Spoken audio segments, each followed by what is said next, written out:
What's up, welcome back, Nostalgia. Dave here with a review of Taemin's fifth mini album, fifth EP, Eternal. Taemin, of course, of Shinee fame, one of the most established K-pop soloists, honestly. Of course, a second-gen K-pop member, still going strong. Of course, this is his second release post-military enlistment. We're very much in Act 2 of Taemin and Act 2 of Shinee, following his release Guilty last fall. But notably, this is Taemin's first release on BPM Entertainment. We, of course, talked about BPM earlier this year with the release of Bad Villain's debut, Overstep.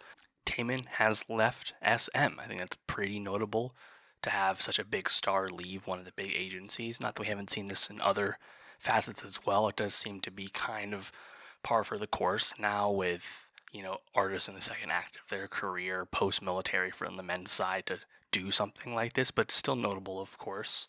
I think Taemin's Eternal is a great example of what we want to hear from K-pop stars entering their second act. Taemin leaving SM but still continuing a very storied solo career while remaining part of Shinee. I find it pretty notable that Eternal largely continues the sound you'd expect from Taemin despite switching labels. It's a good sign for the future output. The album is of course pretty brief, but I was most struck by the consistent and really striking synth production on this. I thought the beats were universally great. And I gotta say, the first track, Goat, I really appreciated this just because the concept of goat and just general braggadocio and confidence in K pop is, of course, nothing new. But Taemin is actually one of the few K pop stars with a genuine, credible claim to being one of the K pop goats when factoring in his impact, his quality, and of course his longevity. I just really enjoy hearing that from him. It's pretty cool. I think Goat really works because the rapping is quite slick. The hook is very slight, very simple, but still catchy because I think the drums really accent it well. Some fun switch ups into like the more sung chorus, tempo pickup in the second half. I really enjoy the song. I think the best song overall is probably Sexy in the Air. Great beat, very high energy, smooth singing from Taemin.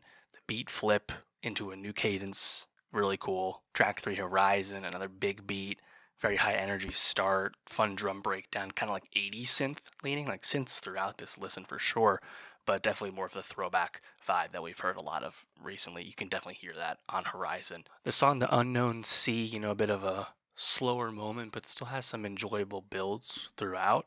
And then the song Crush, I also enjoy. The bass really moving on that, really catchy chorus, fun call and response moments.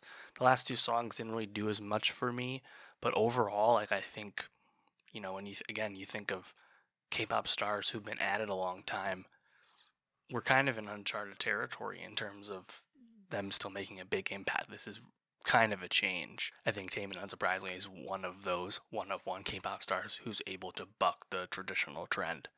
But yeah, let me know. What did you think of Taemin's Eternal? What do you want to hear from him next? What do you want to hear from Shinee next? And for more K-pop reviews, more music reviews, subscribe, and I'll see you next time.